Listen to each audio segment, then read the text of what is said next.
Olá, queridos irmãos, irmãs e amigos, que a graça e a paz do nosso Senhor Jesus Cristo esteja sobre a sua vida e sobre toda a sua família.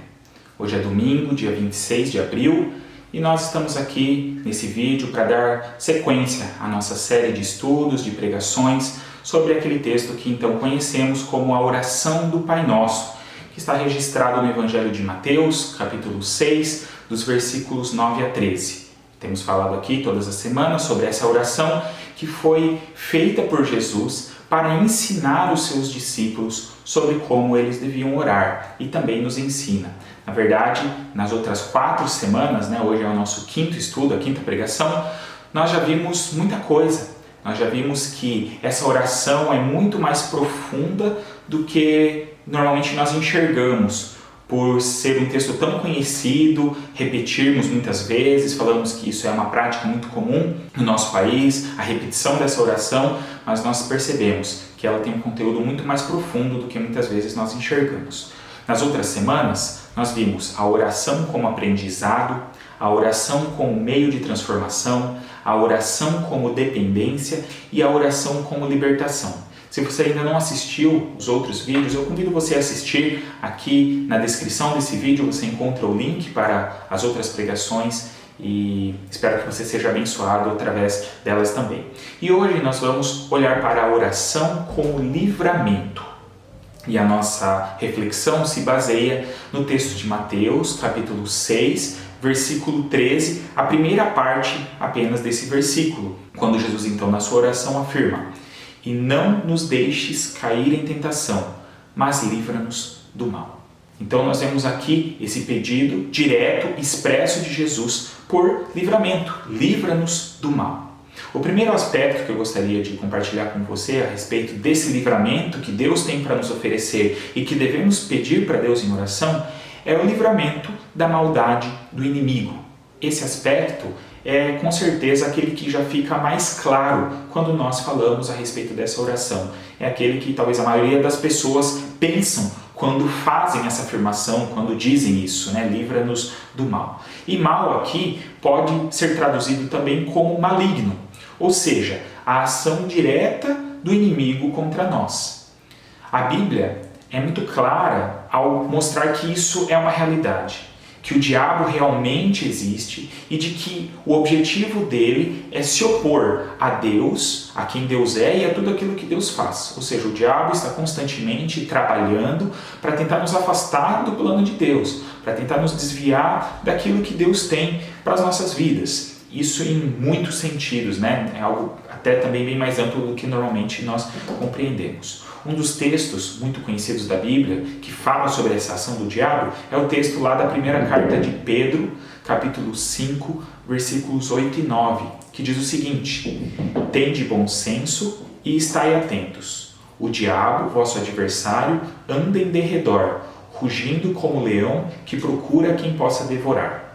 Resisti-lhe firmes na fé, sabendo que os mesmos sofrimentos estão acontecendo entre vossos irmãos no mundo."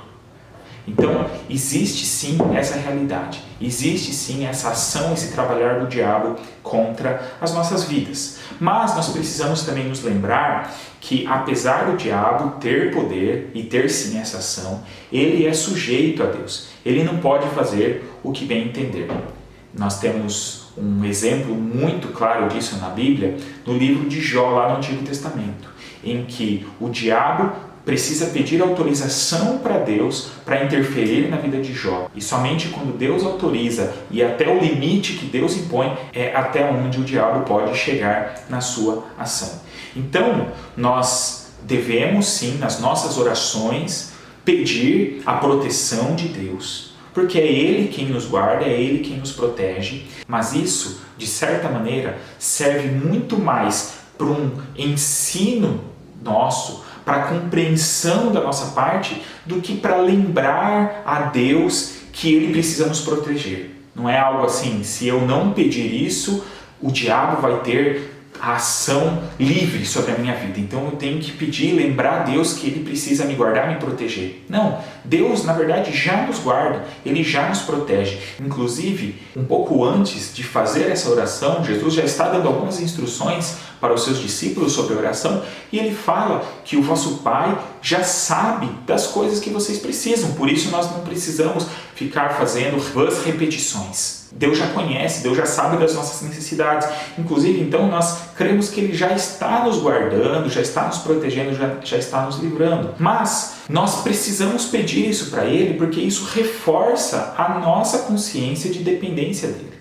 Nós nos lembramos que nós mesmos não temos condições, capacidade de nos proteger, de nos guardar, de que, eu dou conta. Nós falamos aqui que o diabo sim é poderoso, apesar de ser infinitamente inferior a Deus. Mas nós, por nós mesmos, não temos força para combater o diabo, para resistir completamente o diabo ou para nos livrar de suas artimanhas. Nós precisamos dessa ação protetora, cuidadora de Deus. E cremos então que Ele faz isso dia após dia nas nossas vidas. Mesmo que em um determinado dia a gente não ore pedindo essa proteção de Deus, nem por isso Deus vai deixar de cuidar de nós. Mas a cada dia em que nós fazemos esse pedido, em cada oração em que a gente ganha essa consciência e a gente fala isso para Deus, nós estamos fazendo essa afirmação: Senhor, eu reconheço que o Senhor é aquele que me protege do inimigo, do adversário, do diabo. O Senhor é quem me guarda. E se eu tenho essa consciência de que o Deus é quem está me guardando,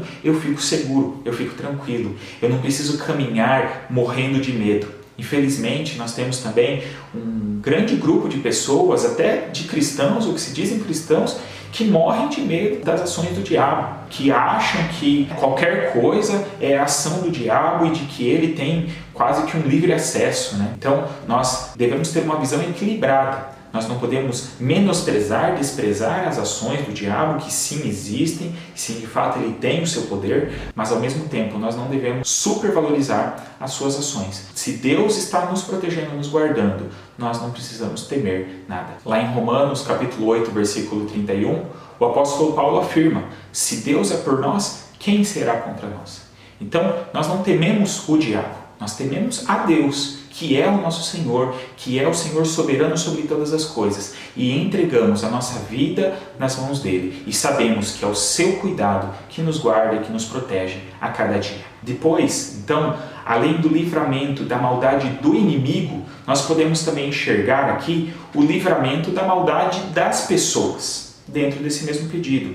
Isso porque não é apenas o diabo que pode nos fazer o mal, mas o ser humano, com a sua natureza corrompida e muitas vezes influenciado pelo diabo, também pode. Na semana passada, quando falamos sobre oração como libertação, nós comentamos que muitas pessoas têm uma visão equivocada e que atribuem tudo o que acontece de ruim, de errado, inclusive as suas próprias falhas, à ação do diabo. Então, as pessoas têm essa tendência de terceirizar a culpa. E aqui nós também precisamos ter essa compreensão, que nem tudo que acontece de mal nas nossas vidas é ação direta do diabo.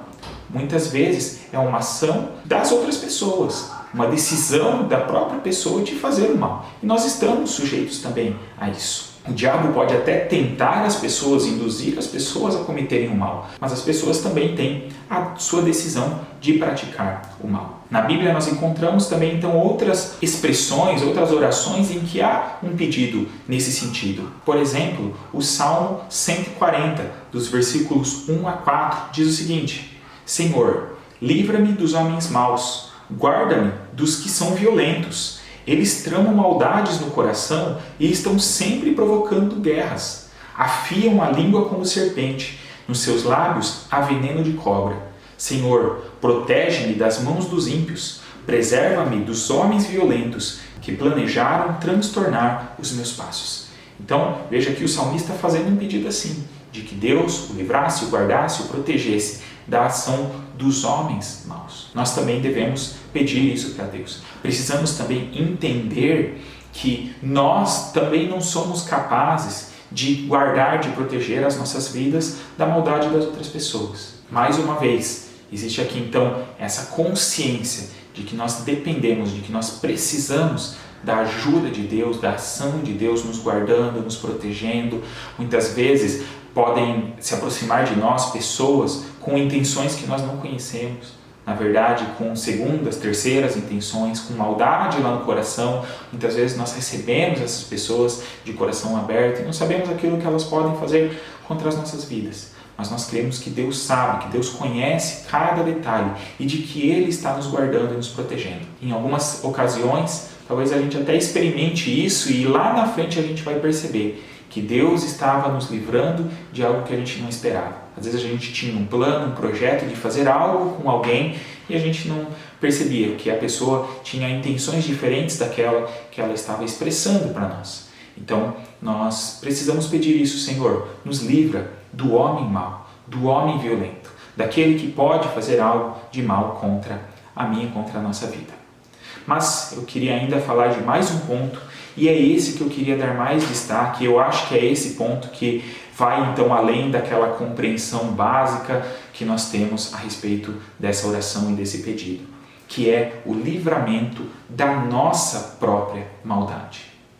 E eu quero destacar que então, antes de Jesus pedir livra-nos do mal, ele faz um outro pedido conjunto a esse, que é não nos deixes cair em tentação, mas livra-nos do mal. Nós temos talvez muita facilidade para pedir para Deus que Ele nos proteja, como falamos até agora, da maldade do inimigo, do diabo, da maldade das outras pessoas. A gente fala, ó Senhor, me livra, me guarda, me protege desse mal. Que Ele não permita, então, que a gente venha sofrer alguma coisa de ruim nas nossas vidas. Então a gente acaba enfatizando muito mais só essa parte do livra-nos do mal, mas a gente não dá muita atenção para o não nos deixes cair em tentação. Esses dois pedidos estão ligados um ao outro, fazem parte de um pacote só. Então, doenças, morte, acidentes, catástrofes, violência e outras coisas normalmente estão no nosso pensamento, fazem parte,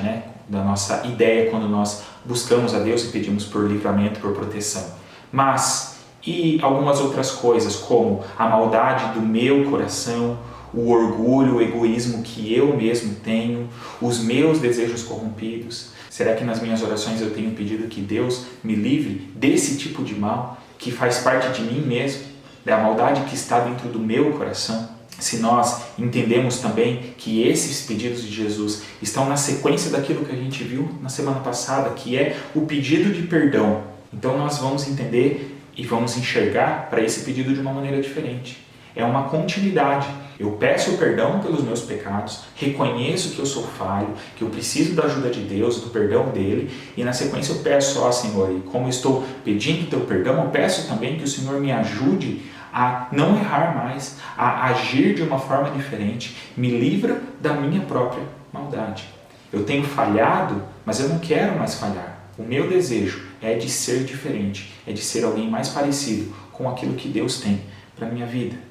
Jesus, lá no Evangelho de Marcos, capítulo 7, dos versículos 20 a 23, ele afirma o seguinte: e prosseguiu, o que sai do homem é o que o torna impuro, pois é de dentro do coração dos homens que procedem maus pensamentos, imoralidade sexual, furtos, homicídios, adultérios, cobiça, maldade, engano, libertinagem, inveja, blasfêmia, arrogância e insensatez. Todas essas coisas más procedem de dentro do homem e o tornam impuro. Que lista, que Jesus apresenta aqui. Só de coisas ruins, de coisas erradas, de pecados. E ele diz que tudo isso procede de dentro do nosso coração. Então nós precisamos ter essa consciência que nós precisamos da ajuda de Deus para que Ele nos livre dessa maldade interior, daquilo que pode brotar dentro do nosso coração. Eu acho muito interessante uma música que existe, creio que a sua composição original é em inglês, mas existe também uma tradução em português, que faz a seguinte afirmação: você me salva de mim mesmo. Então, eu creio que precisamos entender essa dimensão, precisamos ir um pouquinho além daquela visão superficial que, como eu falei, é tão comum. É muito fácil para nós pedirmos que Deus nos livre da maldade dos outros, mas talvez a gente não esteja tão preocupado, tão interessado em pedir que Ele nos livre da nossa própria maldade, do nosso coração corrompido. E é isso que Jesus nos ensina, que precisamos buscar a Deus nesse espírito, com esse objetivo, com esse desejo de pedir que o Senhor a cada dia nos livre, nos limpe. E esse desejo, então, precisa ser algo constante, precisa fazer parte das nossas vidas e da nossa prática de oração. Qual foi a última vez que você orou pedindo isso para Deus? Senhor, eu reconheço que eu muitas vezes erro. As pessoas erram também contra mim, mas eu muitas vezes erro, eu faço aquilo que não é certo.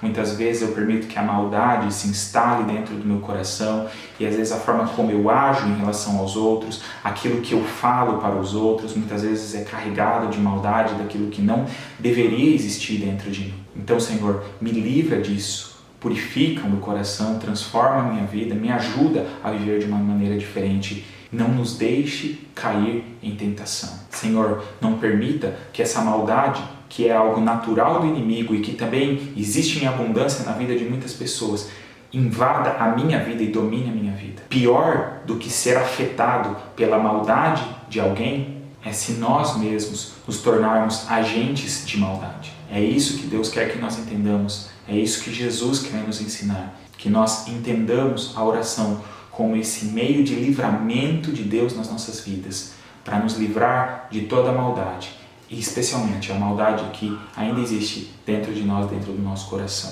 Será que nós temos toda essa compreensão quando buscamos a Deus em oração?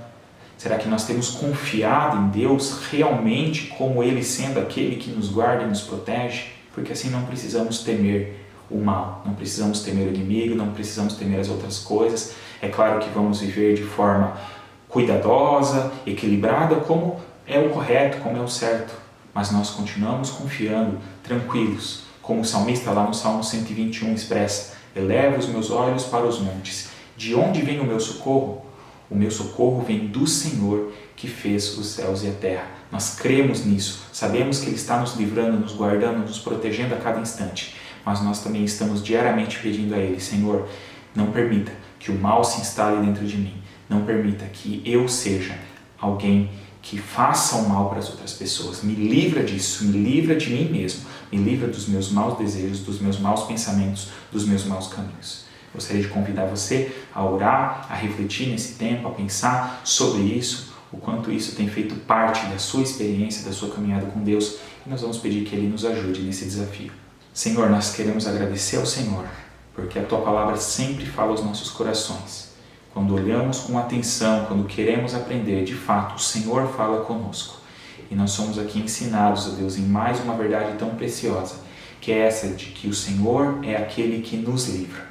Ó Deus, e podemos assim então renovar a nossa confiança em Ti, sabendo que o Senhor é aquele que nos livra, ó Deus, da maldade do inimigo, que, como lemos aqui, é aquele que quer sim, ó Deus, destruir as nossas vidas, quer nos afastar do Senhor, mas o Senhor está nos guardando disso. Também reconhecemos que o Senhor é aquele que nos livra da maldade das outras pessoas, que tentam, ó Deus, muitas vezes fazer o mal contra nós. E assim, ó Deus, nós então queremos pedir isso para o Senhor e afirmar que nós reconhecemos que nós não podemos nos proteger, não podemos livrar a nós mesmos dessas realidades, mas cremos que o Senhor já tem feito e pedimos que o Senhor nos guarde e nos proteja a cada instante das nossas vidas. Mas nós entendemos, ó Deus, que também precisamos reconhecer que muitas vezes permitimos que a maldade se instale nos nossos corações e muitas vezes somos nós os que agimos com base na maldade. E não deveria ser assim, ó Deus. Então pedimos que o Senhor nos livre desse tipo de maldade, da maldade dos nossos corações. Que, como Jesus pede, que o Senhor nos livre das tentações ou nos livre de cairmos em tentação. Ó Senhor, reconhecemos que se não estivermos muito atentos e não tivermos a Tua ajuda, nós facilmente, ó Deus, nos deixamos enganar, nos deixamos levar, ó Deus, pelas tentações que o inimigo coloca nas nossas vidas, nos propõe, que a nossa própria carne também muitas vezes nos oferece. Mas nós queremos pedir, ó Deus, que o Senhor nos livre de nós mesmos, que o Senhor nos transforme a cada dia, ó Deus, para que nós sejamos apenas os Teus discípulos, ó Deus, aqueles que espalham, que vivem, que demonstram amor, bondade, graça, paz, misericórdia, alegria, ó Deus, e tantas outras características que a Tua Palavra nos apresenta, mas que não faça parte da nossa vida, ó Deus, a maldade, a violência, a injustiça, a opressão. Nos livra, Deus, dessas coisas, para que assim possamos viver de uma maneira que agrada ao Senhor, que glorifica o Teu nome. Tudo isso, Deus, nós te pedimos com gratidão nos nossos corações e o fazemos no nome do nosso Senhor Jesus. Amém. Que Deus abençoe a sua vida, a sua família e que você possa continuar aí se protegendo, se guardando dentro das nossas possibilidades, né? Fazendo a nossa parte e confiando em Deus, que é Ele quem nos guarda, nos protege de todo mal, mesmo deste mal que tem assolado o mundo nesses dias. Nós sabemos que o Senhor é aquele que pode nos livrar, nos guardar. Que Deus o abençoe e até o próximo vídeo.